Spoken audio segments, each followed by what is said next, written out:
I am joined today by Isabelle. Welcome. My pleasure to be here, Emma. Thank you so much for having me on. I'm excited to share my message with your audience. Awesome. Let's go back, shall we? And kind of start with as the name of the podcast would suggest, your career journey and your time in corporate Canada and what it taught you and the point that it brought you to. Yes, my journey in corporate Canada started over 25 years ago now. As a young woman getting out of university, I was really aiming to have this amazing, successful career. I was chasing titles and achievements. One of my first job was with this amazing lens manufacturer that had quite the beautiful corporate culture.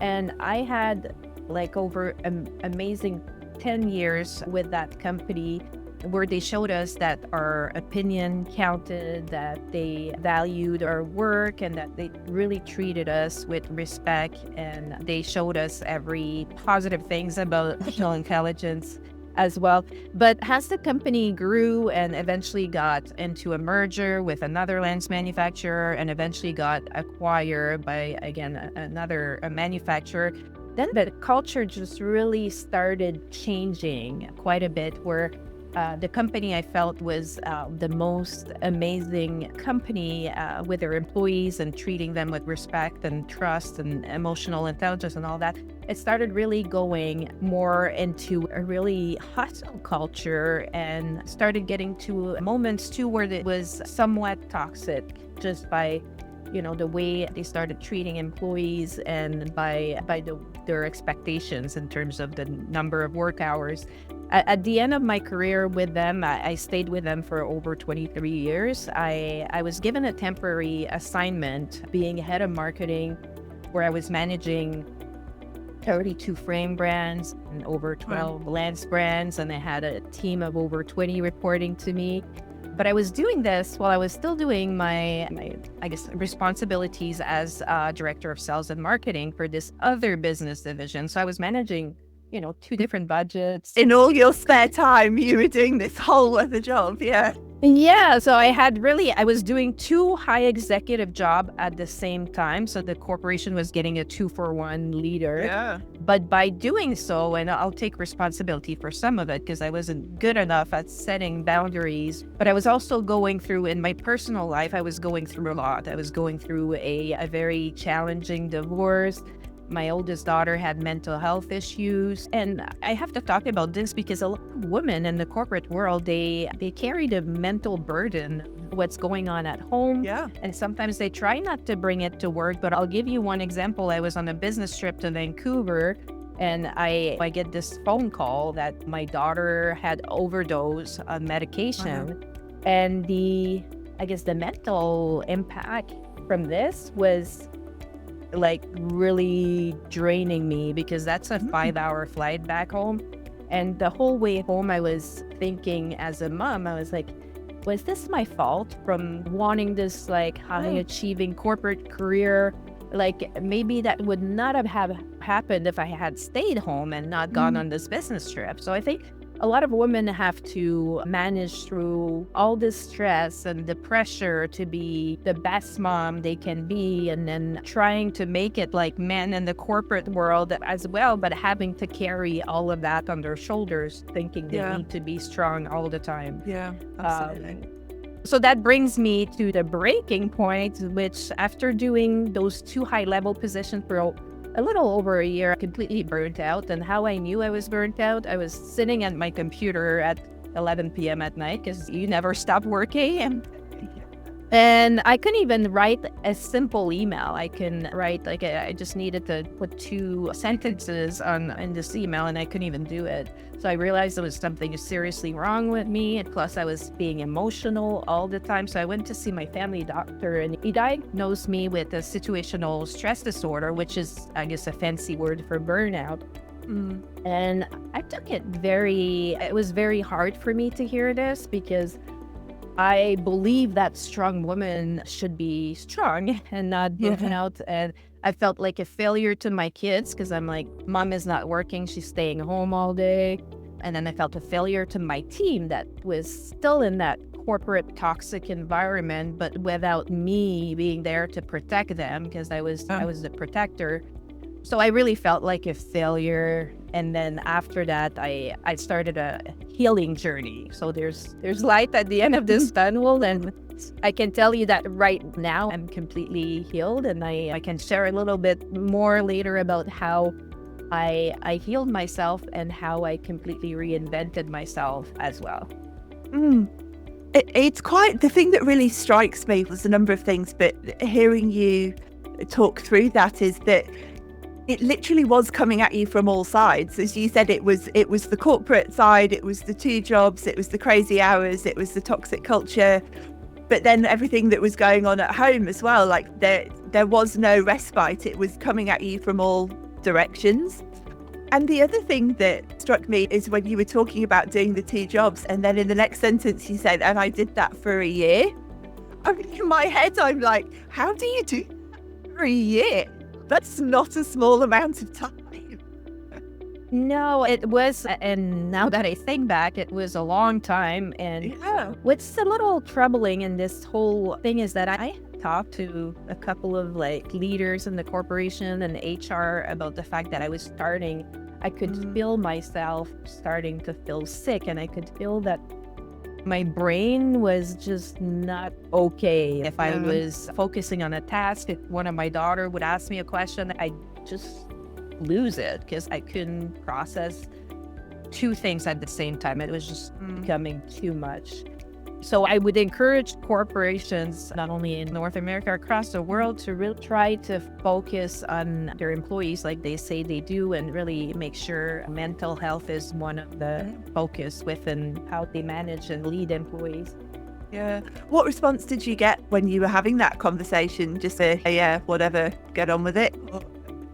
From HR, it was, I'm going to bring this up at the next operating meeting, or talk to this leader about it, but nothing ever happened. It never evolved into a solution, right? So they kept extending the period and kept extending the period. So it's unfortunate, but sometimes corporations, they get bigger, and how they make more profit is by cutting costs. So if you can get an employee doing 2 jobs while you're definitely saving on the head count. So maybe that was their way of looking at it. So focused on their stock options and the results, as opposed to being focused on leading with love and empowering their employees to become their best selves. Let's leave that bit behind and let's move on to the more positive bit that came next. Talk me through those next few months and what you were able to do to bring yourself through that. Yes, the first couple of weeks after I got diagnosed, I spent a lot of time in my bed because I was depressed. So it was hard to even get outside of bed and even going for a walk with my dog. So what I started doing, because I was inside a lot, I started reading a ton of books, on self-development, on the power of the mind, on meditation, and I was watching podcasts nonstop as well. So along with the medication given by my doctor, I started slowly feeling better, being more positive about life. And I started a practice that really truly was my anchor and that changed my life, was meditation. So I started by just doing 5 minutes every morning, and then I kept increasing the length.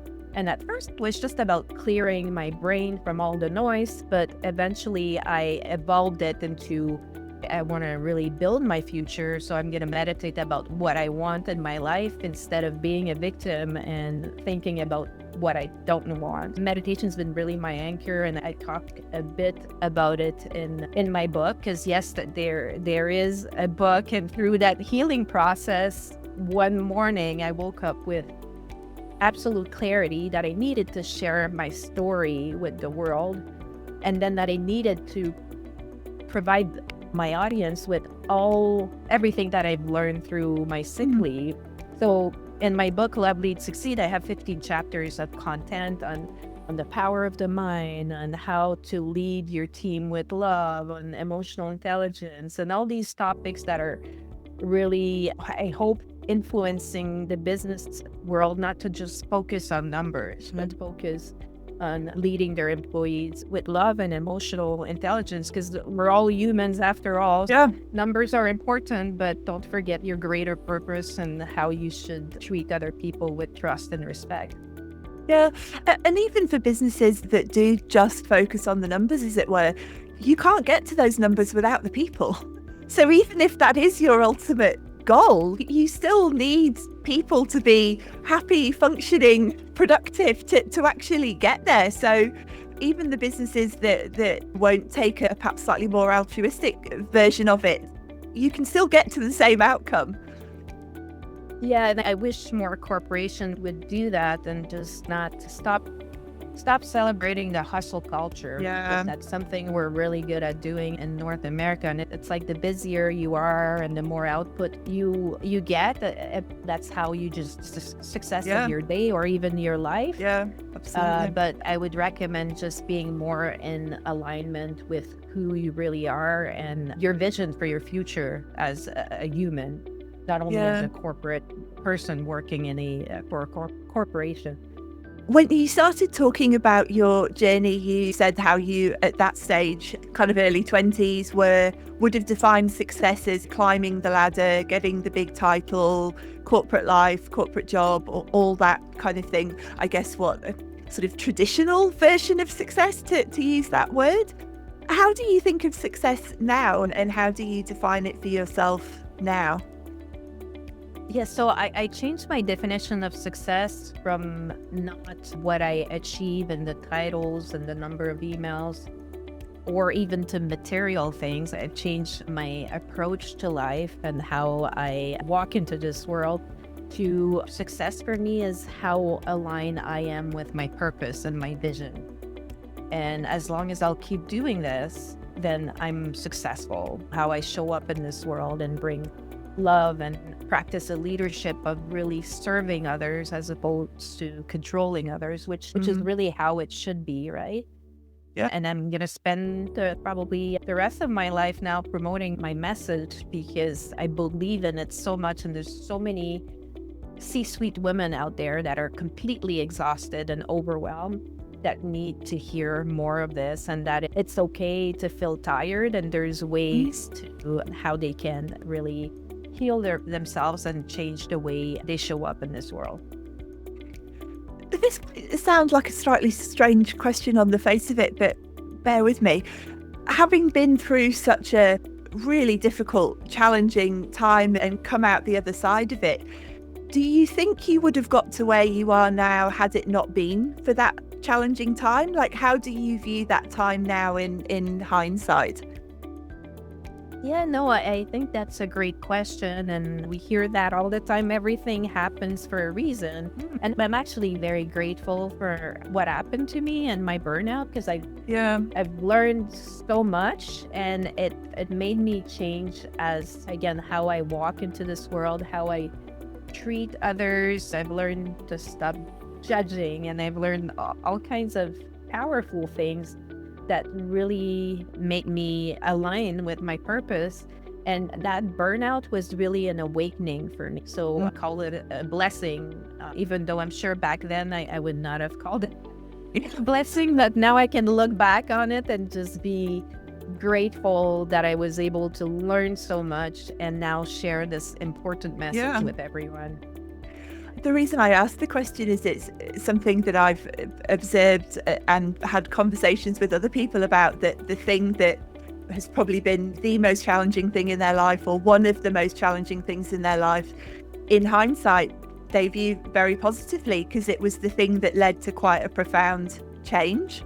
And it's been true for me too. I was, when is it now? 2018, 2019, really sick. I had Hodgkin's lymphoma, and I feel the same way looking back on, it's okay. I feel the same way looking back on that. Like, I feel incredibly positive about that experience, because it sounds a weird thing to say. I'm grateful that I got cancer. It sounds super strange, but I kind of am.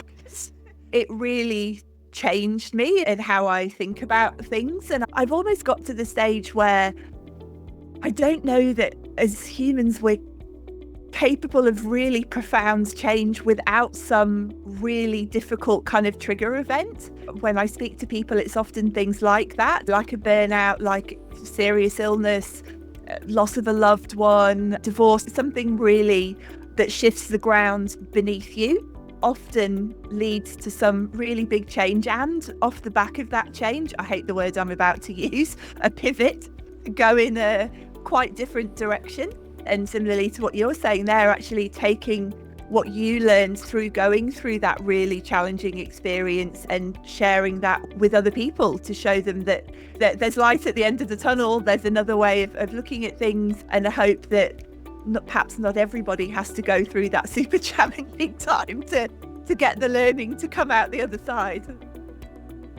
That's very true. And I don't feel like a victim, because I believe the universe is either rewarding you or teaching you a lesson. Yeah. And I had to learn through everything I went through that you need to love yourself first and take care of yourself first. And you can't pour from an empty cup. So the universe taught me to just wake up and start taking care of myself, because if I don't take care of myself, something will. And so it was a good lesson. And almost immediately when I started my sick leave, I knew that I wasn't going back in this corporate toxic environment, because I love myself more than to do this to myself again. Yeah. So that was very clear, and that led me to a journey of transformation where I completely healed myself, but also transformed myself at the age of, I was 47 back then. And it's something that's scary sometimes to start your own business, publish a book, start coaching, start public speaking. But I believe that in life, you have to embrace some of your fears and just go for it and just work towards your goals a little bit every day. And eventually the universe will reward you for all the efforts that you've put in and for your vision. Yeah, absolutely. It's interesting. I think it's a bit of a tangent, but I think there's a lot of the conversations that I have at the moment with women of a similar age that are in their kind of mid 40s, late 40s, even early 50s, that are making quite significant changes and going in different directions and really using, as I said before, really using what they've learned and found to be true in their own lives, and then sharing that with a wider audience. And I think, I'd imagine for your audience as well, it's a big part of the reason that your message resonates so highly is that you have been through it. You have experienced what they are experiencing, and you can, I guess, give a bit of a roadmap almost to use that terminology and show them what's on the other side. Yes, absolutely. And I think that's what my book is, a roadmap. But that's why I love my coaching work so much, because my customers can relate to what I've gone through. And I have like physical examples and practical tips on how they can really reclaim their time and energy and not live under such pressure and having that overwhelmed feeling all the time. Yeah, I was going to ask you about that actually, and let's do it now, seeing as you've just brought it up. For someone that is feeling that way and maybe feeling a little bit trapped and they're not sure what way to go, and maybe even having some of those kind of physical symptoms that you were experiencing of burnout, like, what are the first early steps that they can take? What do you suggest? Yeah, I would suggest to talk to someone about it. Yeah. Now, I would say talk to someone at work, but sometimes based on my experience, it doesn't always. That's the problem. You don't always get the relief, but at least talk to someone that you trust, a friend or a family member. And if the syndromes persist, again, you have to love yourself more and say, you have to listen to your body, and your soul always knows too. And you need to take those steps if you need a break from work and take a few weeks off. Then I would say that would be the next thing they need to do, and then start working on healing and their vision. And there's no corporation that's worth your health. Don't stay in a toxic environment. There's always, you're a supernatural human being, and you'll find another opportunity, elsewhere. Don't let fear guide your life.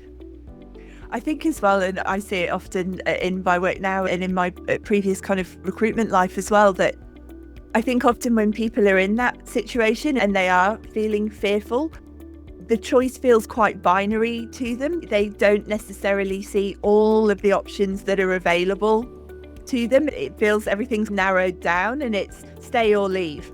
And then what happens, or, oh, I can just keep going. They don't necessarily see, as I said, all the avenues and all the options that are potentially available to them. And I think it is that fear instinct of what will happen if I leave, and will I get another job? And obviously the practical realities of we've got to make money and have a place to live and buy food and all of those kind of things.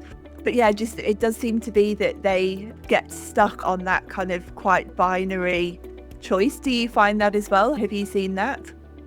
Yes, leaving a corporation that you're, feeling kind of comfortable with in terms of your financial situation is hard and it's a challenge. But to go back to your question, if they ask, what happens if I can't find another job, or what happens, they need to ask themselves, what happens if I stay?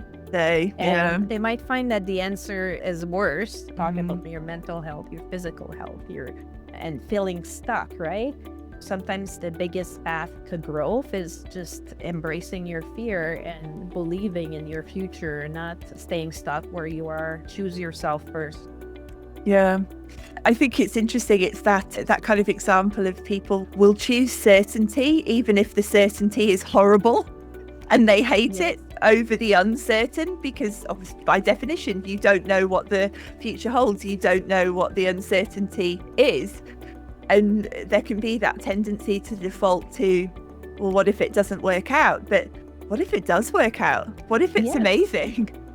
What if all these doors open and there's all these options in front of you? But I think it's really interesting, the kind of, I guess, the human psychological reaction to certainty and uncertainty and how we typically see those things.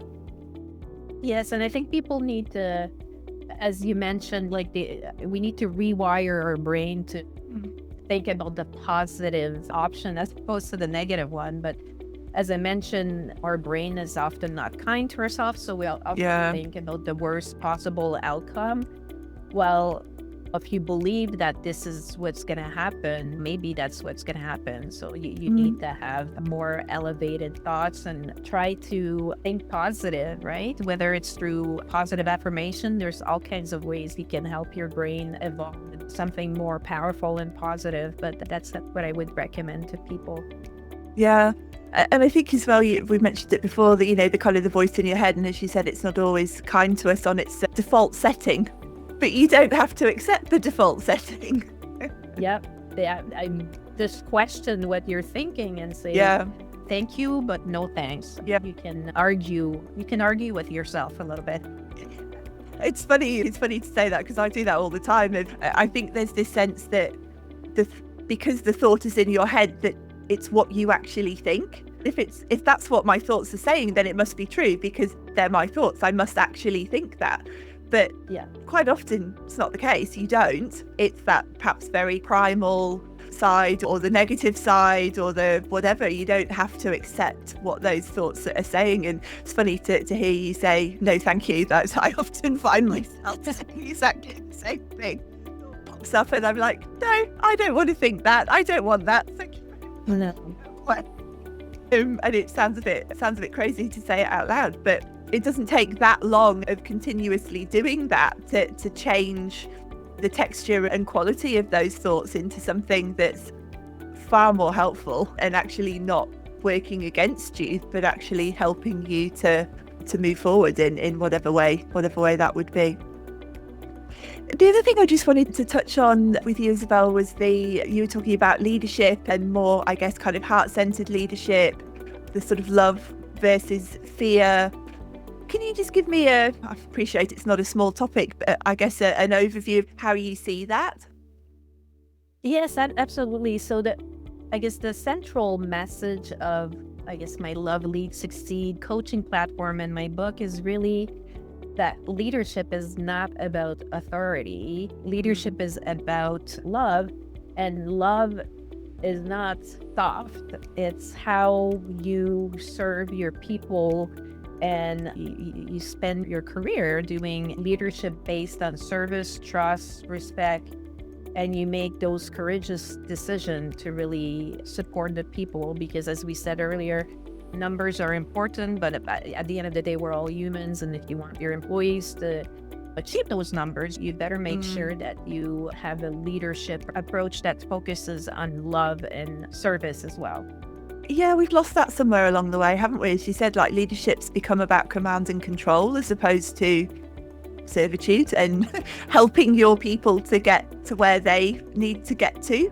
It's a huge topic, and I guess we could have a whole other podcast about that topic alone, but yeah, especially about, and when I say serving your employees, it's to bring them to a place where they can rise higher. Yeah. And when I was managing people, I would always joke around. I said, my goal is for you to take my job at some point, because you need to, a big responsibility for every manager or leader needs to be about, making them rise. But how do you do that? You do it through coaching, right? And the biggest gift you can give to your employees, it's your time. And if you do it the right way, I think too many leaders don't have enough coaching skills. And if they could only do that, like they could have like amazing teams, because you need to give them the opportunity to learn as well and share all the skills that you've learned through your career to be able to bring them higher. Yeah, as you say, it takes time. And I think that's often the thing, isn't it? The finding the time to be able to do that and valuing that time and understanding that is a critical task. It's not a nice to have. It's not something that you do if you've got nothing else to do. It should be pretty near the top of your list as this is a critical task. This is a priority in my role. And this is something that I should be spending a pretty significant portion of my time doing. Absolutely. Yeah, I think we should all, I think the issue is that when you get into the actual world, like I'll give you my, my calendar as an example. Yeah. At the end of my career with that corporation, sometimes some days I had 17 meetings booked, and some meetings they were like just overlapped. So you're going in between like this meeting to this meeting to this meeting. And when you have that kind of schedule, it's hard to truly give your presence and your time to your people. But that's what should be happening if you want to lead with love. Yeah, absolutely. Final question, Isabelle, and it's always the final question here, and that is, what do you know now that you wish you knew then? I wish I knew how to control my mind when I was younger and at the beginning of my career.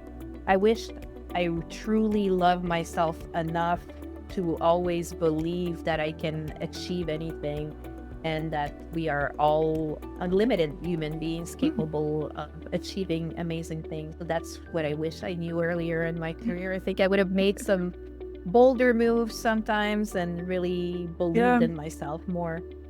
Yeah.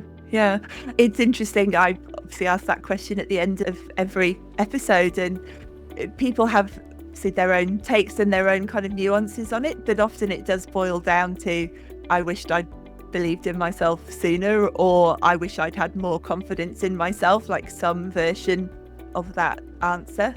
Thank you, Isabelle. I really appreciate you taking the time and sharing your fascinating story. And I love, as I said at the time, I love what you've turned it into. And I love that through such a difficult, challenging time, you've come out the other side and turned it into something really positive. It's great to hear. Thank you. I really appreciate your time, Emma, and being able to share my message with your audience. If they're looking for more tips on how they can tap into their unlimited potential, they can follow me on Instagram at LoveLeadSucceed or find me on LinkedIn or YouTube as well. Right, I'll pop all of those links in the show notes as well, so people can find them easily. Great. Thank you so much.